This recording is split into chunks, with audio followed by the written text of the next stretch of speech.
SD, c'est l'acronyme de sciences des données. Donc ça va être tout le processus entre la récolte de données jusqu'à la visualisation des données. Donc il va y avoir aussi le traitement des données, l'analyse, pour enfin faire une interprétation des données pour pouvoir faire des décisions par la suite.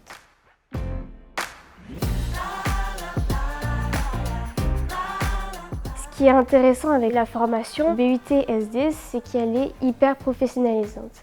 Quand on rentre dès la première année, on a un grand projet qui s'appelle DataVis, où on va mettre en pratique déjà le peu de connaissances qu'on a, afin de présenter des visualisations des données qu'on aura reçues avant.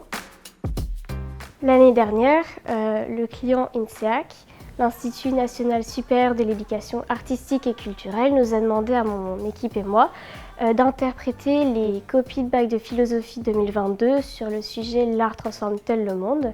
J'ai donc fait l'automatisation de la récolte des pratiques artistiques qui ont été citées dans les différentes copies de bac. J'ai aussi rédigé le rapport final de ce projet et la première version de notre infographie afin de présenter nos résultats.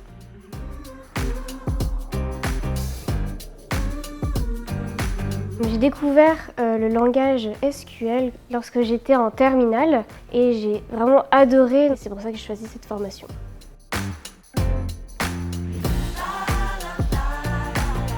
Pendant l'année, en fait, on a des cours qui s'appellent des SAE, des situations d'apprentissage et d'évaluation, qui vont nous permettre de mettre en pratique ce qu'on a appris pendant les cours, donc que ce soit la partie mathématiques et statistiques, ainsi que la partie visualisation, d'automatisation, de Python, etc.